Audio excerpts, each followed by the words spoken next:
Welcome to Domanation Travels, and today we are exploring one of the most dynamic cities in the world, New York City.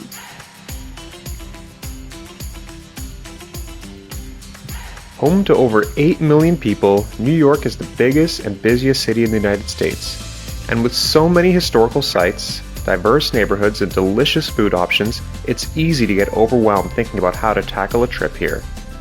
So in this video, we're going to lay out our New York travel guide and share with you what we did in our 4 days of exploring New York. So let's go. We booked our place to stay in Queens, and to start our first day in New York, we took the subway to Roosevelt Island to ride the Roosevelt Island tramway into Manhattan. Now, the tramway was not built as a tourist attraction, but as a mode of public transportation to connect the island with Manhattan. The tram climbs up to a height of 250 feet, giving you an incredible view of the city, especially as you soar over the streets of Manhattan. To ride the tram, it will cost you the price of a one-way metro ticket, or free if you have the unlimited metro ticket. This was one of our favorite things to do here, and it's a shame so many people don't bother to ride the tramway when they visit New York. After enjoying the tram, we made our way to the Lower East Side for brunch at Clinton Street Baking Company. This gem has started off as a small bake shop and has now expanded to a full-service restaurant. We got a serving of their famous pancakes along with the brioche French toast topped with bananas, and it was absolutely delicious. After finishing brunch, we are heading into Midtown, where we're going to spend the rest of our day. And for our first stop, we are going to the Museum of Modern Art, or MoMA for short.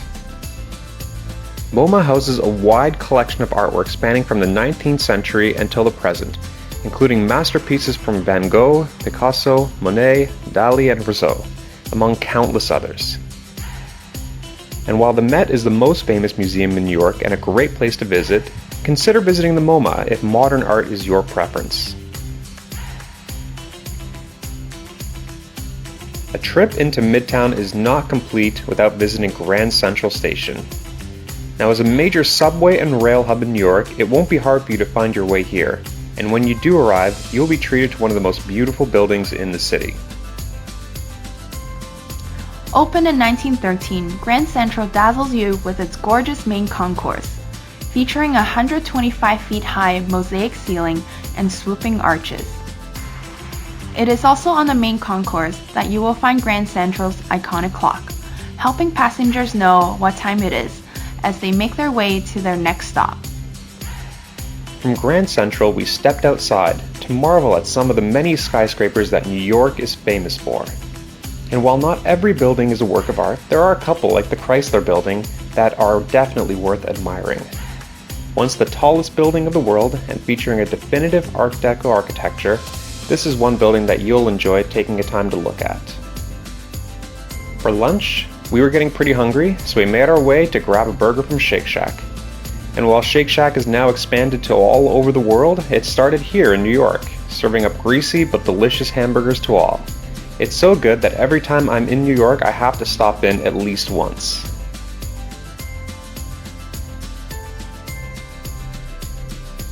New York is a busy and crowded place, so to get a little bit of peace and quiet and some fresh air, it's time to go to Central Park.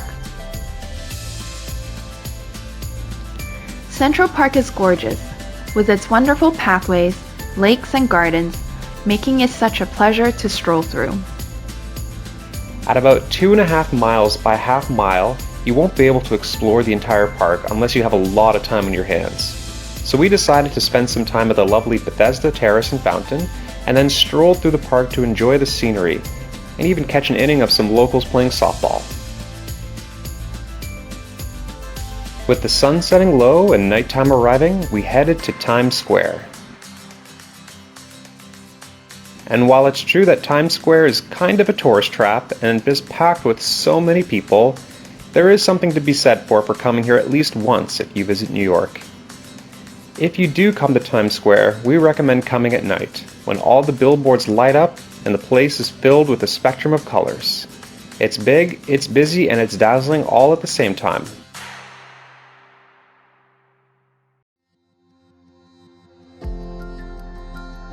For day 2, we are going to spend our morning downtown in the financial district.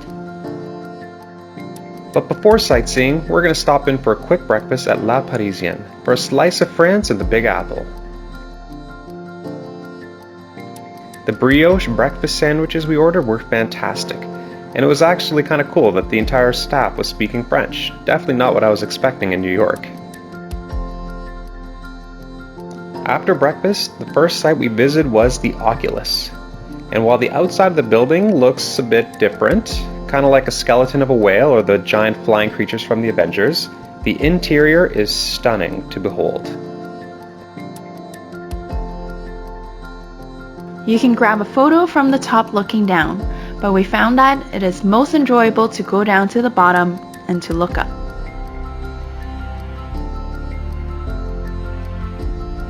Right next to the Oculus is one of the most important memorials in the city, the 9/11 Memorial.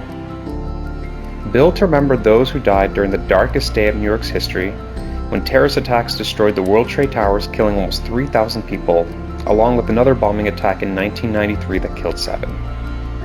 The memorial features 2 large reflecting pools in the place where the Twin Towers once stood, and along the perimeter of the pool are the names of everyone who lost their lives in the horrific attack. It is a moving place to visit, and one that should not be overlooked in your visit. Next to the memorial is One World Trade Tower, which is also known as the Freedom Tower. Also constructed in the aftermath of the September 11th attacks, One World Tower is now the tallest building in the entire Western Hemisphere. To go to the observation deck at the top for some incredible views, it will cost a hefty $35 per person, so we opted to pass this time around. There are a lot of key sites to visit when you are downtown, but one spot you might want to avoid is the famous Charging Bull statue because of this. We were really surprised at just how crowded it was, and if you want to visit it, by all means go for it, but just beware of these crowds. Now when you think of New York, probably one of the first things that come to your mind will be money. And no place punctuates that perception quite like Wall Street, the heart of the financial district.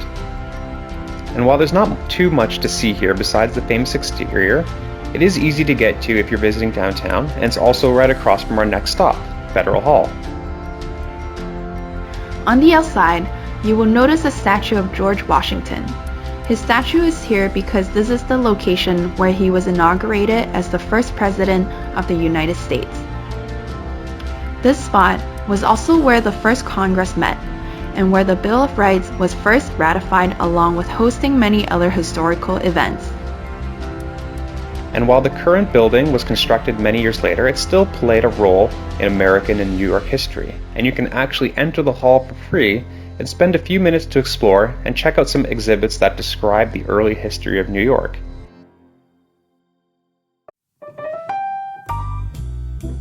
Now our morning was pretty busy, so we made our way up into Midtown just as it started raining for some lunch next to the famous Flatiron Building at EATALY.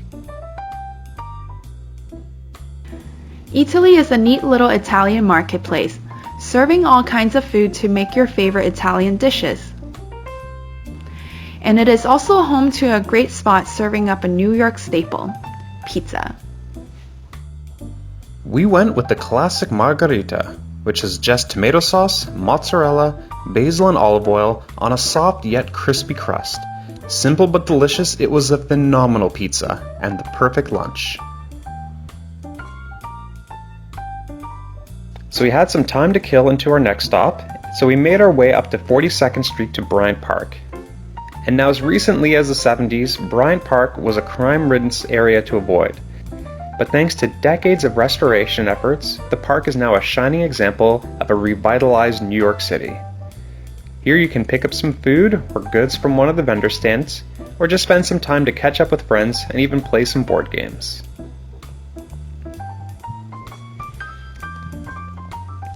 Now New York is one of the entertainment capitals of the world, and a popular thing to do here is to catch a show.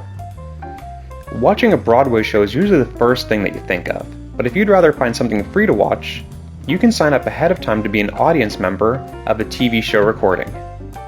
we were lucky enough to get tickets for the Late Show with Stephen Colbert. The recording does take a couple hours, and you need to arrive early to be seated, so take this into account when you arrange your schedule. But overall, it was definitely worth going, and we had a great time.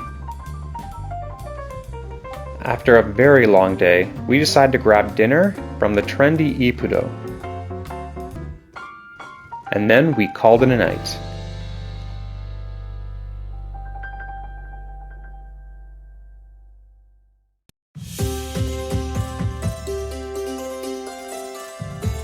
For day 3, we are heading back into Manhattan, and this time we are exploring the West End.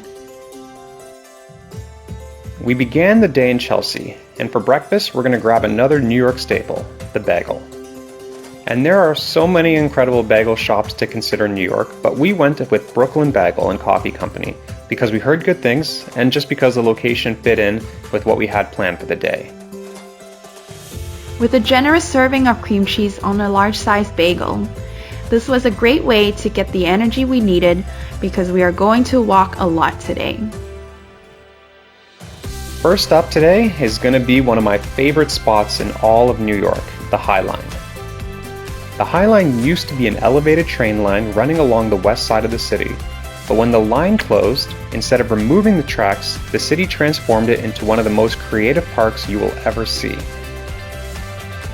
Stretching for almost 1.5 miles, you can enjoy a nice walk on the High Line, while having the opportunity to capture some unique views over the city from the elevated position. At the south end of the High Line, you can stop into Chelsea Market.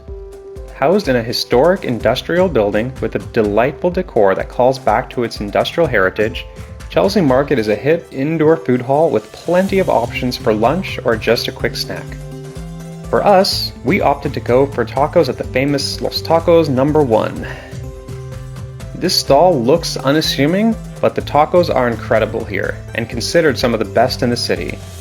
And despite it being so busy, the staff was very friendly and helpful, and even remembered my order when I went back for more.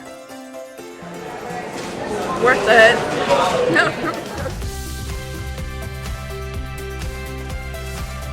Now that we are filled up with tacos, it was time to explore some of the neighborhoods of Lower Manhattan. Just south from Chelsea Market is Greenwich Village and Soho. Now Greenwich Village, or just the Village, is known as one of the centers of the US's countercultural movement of the 60s. You can go and explore to find cafes, recording studios, and venues frequented by various famous artists, writers, and musicians of the past. It's also in the Village where you will find another of Manhattan's famous gathering squares, Washington Square Park. Further south in Soho, you'll find a neighborhood that features plenty of art galleries, and has also recently opened up to modern shopping outlets. But what's really special about Soho, though, is that it's home to the largest collection of cast iron constructed buildings in the world. Because cast iron buckles under intense fire, it was quickly abandoned as a building material, so you just won't come across such buildings very often. From Soho, you can then walk east to the Lower East Side, which was historically home to various working class and immigrant residents back when New York was the main gateway into America. This is where you'll find New York's original Chinatown, a historic, significant center for the Chinese American community. And to the north, you can find the remnants of the original Little Italy along Mulberry Street. These areas can be a little crowded, so walking further north, the rest of Lower East Side emerges as a very enjoyable neighborhood to stroll through and explore. There are plenty of cafes, shops, and street vendors, and it quickly became one of my favorite places in New York to walk through on an afternoon. We were exhausted from all that walking, and fortunately the Lower East Side is home to a New York institution, KATZ'S Deli. KATZ'S has been open for over 100 years and one of the most well-known places to get a pastrami on rye sandwich. The pastrami sandwich was not cheap at over $22, but it is big enough that we were able to get by sharing a single sandwich. But when it comes to the taste, the quality of the pastrami was incredible. perfectly smoked and just fatty enough that it melts in your mouth with the right amount of seasoning. I don't know if I'm going to say it tops Montreal smoked meat, but it's a conversation worth having. After a long day, it's time to call it a night because tomorrow we tackle Brooklyn.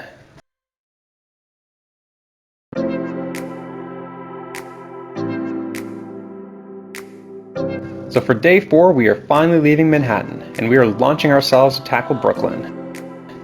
And to do this, we're going to start with DUMBO. DUMBO stands for Down Under the Manhattan Bridge Overpass. And this neighborhood was once primarily industry and warehouses, but once these businesses left in the late 20th century, it was redeveloped into an upscale residential and commercial district.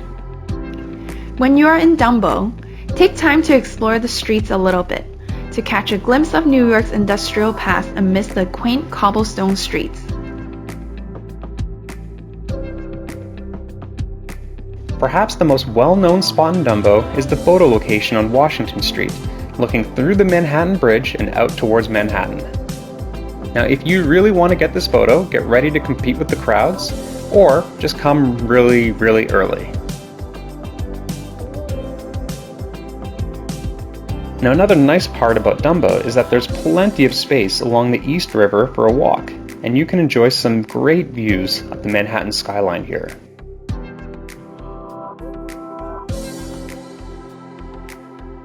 Our recommendation to get an even better vantage point is to go to the Empire Stores, which is a converted coffee factory, and then walk up to the roof.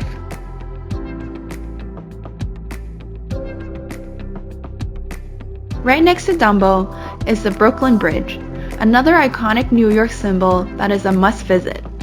Constructed in 1883, the Brooklyn Bridge was the longest suspension bridge in the world upon its completion, and was the first connection point between Manhattan and Brooklyn. The bridge is about a mile long, and while it's doable to walk the entire bridge, because of time we only walked a little bit of it. But if you want to adjust this itinerary to walk the whole bridge, what you can do is start on the Manhattan side early in the morning and then cross over into Brooklyn to do everything else. Now, an optional thing that you can add when you're here is to explore the Brooklyn Heights neighborhood. An affluent residential neighborhood, Brooklyn Heights has some of the nicest streets in the entire city, thanks to a large collection of pre-Civil War era brownstone row houses. If historical architecture is appealing to you, then it will be worth your time to stroll down a couple of the fruit streets and enjoy the character of these majestic homes. Now, back in DUMBO, before we leave, we were recommended to grab pizza at Juliana's for lunch. But for our lunch, we actually won't stop here this time because we have something special planned.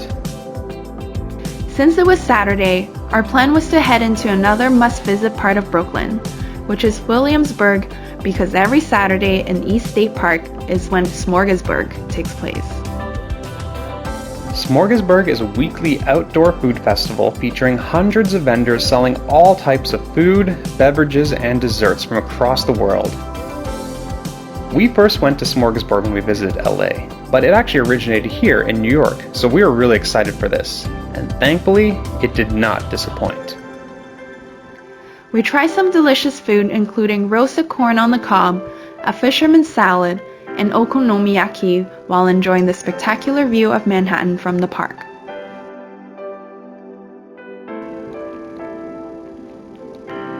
Once we were finished at SMORGASBURG, it was time to explore a little bit of Williamsburg.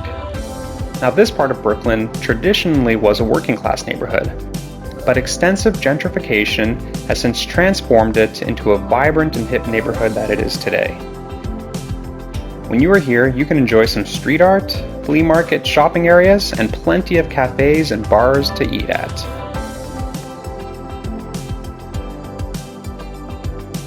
And this was how we spent our time in New York.